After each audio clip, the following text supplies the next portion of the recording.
क्षेत्र में घाटशिला विधानसभा क्षेत्र हुआ, झारखंड के अब जितने भी विधानसभा क्षेत्र देखिएगा, सब जगह कोई भी समुदाय के लोग देखिएगा, ज्यादातर अगर सबसे ज्यादा कमी है तो रोजगार और शिक्षा का बहुत ज्यादा है। तो शिक्षा का कमी होने के कारण लोगों को जन जन तक लोगों के बीच हम लोग को पहुंचना पड़ता, तो ये चीज हम लोग नहीं कर पाए थे, तो जिस वजह से हम लोग हर गांव नहीं कवर कर पाए थे, इस वजह से शायद। और रही बात जो 8000 वोट है, 8000 वोट भी बहुत ज्यादा, जब पार्टी 6 महीना का भी नहीं था बना था ना, तो 8000 वोट बहुत ज्यादा। अगर 800 भी हमारा आता तो हम लोग इसको भी स्वीकार करते, अगर 8 वोट भी आता तो हम लोग इसको भी स्वीकार करते। हमारे दादा को उनसे मुलाकात हुआ था, तो बाकी क्या चीज बातचीत हुआ इस बारे में तो मैं कभी पूछी नहीं, और इस बारे में विशेष कुछ जानकारी नहीं है, लेकिन मैं इतना जानती हूँ कि वो पढ़ाती है। हाँ, हो सकता है चैनल के माध्यम से सभी को जोहार। देखिए, जो पुराने वीडियोस थे 3 साल पहले के वीडियोस थे, और उसमें वो आंदोलन था 60-40 नियोजन नीति को लेकर के, उसके खिलाफ में हम लोग सरकार के पास आंदोलन करने गए थे। तो उस टाइम हम लोग कोई राजनीतिक दल से जुड़े हुए नहीं थे, हम लोग बस स्टूडेंट, एक छात्र होने के नाते हम लोग वहाँ गए थे। आंदोलन था हमारा, धारणा दिया हुआ था विधानसभा से ठीक 500 मीटर की दूरी पे खेत है, उस खेत में वहाँ अचानक प्रशासन जाती है और कहती है कि सरकार का आदेश है, आंसू गैस छोड़ने के बाद लाठी बैठाया जाता है।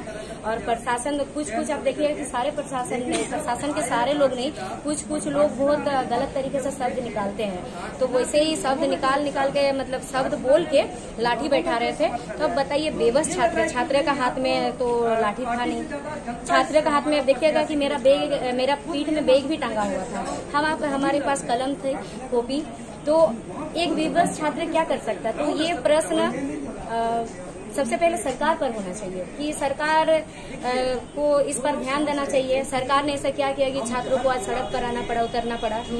प्रशासन पर सवाल होना चाहिए कि प्रशासन ने ऐसा लाठी आंसू गैस छोड़ने का क्या जरूरत था, आंख जलने लगा तो बच्चा भागेगा कैसे, ठीक है। और वहाँ पर चारों तरफ घेर के लाइट बंद करके भी बहुत पीटा गया था। तो आपने घटना बता, लेकिन अभी जो कुछ हुआ उसको लेकर के मैं कहूँगी कि देखिए, वो घटना का मेरा FIR हो चुका था, मैं एक्सेप्ट भी उस FIR को मैं एक्सेप्ट करते हुए उसका बेल भी ले चुकी हूँ। तो अगर जिस तरीके से अभी FIR अभी जैसे ST-SC वाला लगाया जा रहा है, तो अगर लगाना था तो उस टाइम लगाना था, उस वक्त, ठीक है। और उससे भी बड़ा बात है, अगर लगाना वहाँ लगता कहाँ है, जहाँ पर जाति सूचक होता है। मुख्यमंत्री सबके होते हैं, मुख्यमंत्री जब वो मुख्यमंत्री पद पे बैठ गए तो वो एक जाति के लिए नहीं हुए, वहाँ पर कोई जाति सूचक नहीं था, किसी परिवार का नहीं था। पास अभी गिरफ्तारी या नोटिस ऐसा कुछ आ रहा है जो केस नहीं, अभी ऐसा नोटिस तो कुछ नहीं आया है, लेकिन अगर इस चीज को कोर्ट एक्सेप्ट करेगी तो मैं कोर्ट को भी यही कहूंगी कि आप एक पत्र मुख्यमंत्री जी के पास भी जारी कीजिए, मुख्यमंत्री जी से सवाल पूछिए कि छात्र यहाँ आई क्यों, छात्र को उग्र क्यों किया गया। देखिए, उग्र किया जाएगा तो सबसे पहले उसको देखना चाहिए कि वो घटना घटा क्यों, कैसे घटा, वजह क्या था, वजह ढूंढना चाहिए। मेरा एक सवाल है कि क्या आप मानती हैं कि जो कुर्मी आंदोलन हुआ उससे जेएफएम को, आपकी पार्टी को काफी नुकसान हुआ और पर्सनली आपको भी नुकसान हुआ?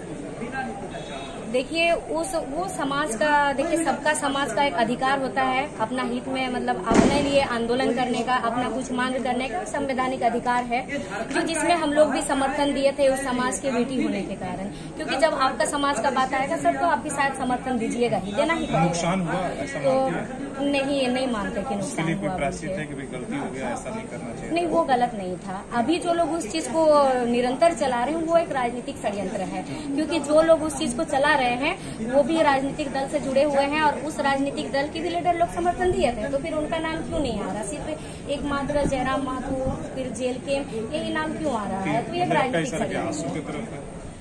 देखिए, वहाँ पर अनेक पार्टियों का, अलग अलग जेल के छोड़ के अलग अलग पार्टियों का है, और जो भी नाम ले रहा है, बाकी सारे कोई नाम नहीं ले रहे हैं, लेकिन विशेष तरफ देखिएगा 2-3 जन गिने चुने हैं जो कि टारगेट सिर्फ एक पार्टी को और एक व्यक्ति को किया जा रहा है। तो ये राजनीतिक षड्यंत्र है, बाकी कौन करवा रहा कौन नहीं करवा रहा है ये तो मैं नहीं कर सकती, लेकिन आप लोग इस चीज को अच्छी तरीके से अनुभव कर सकते हैं, क्योंकि आप लोग हम लोग से ज्यादा अनुभवी है, पत्रकार हैं आप लोग, तो आप लोग को भी ये चीज आप लोग आकलन कर सकते हैं कि क्या हो रहा है।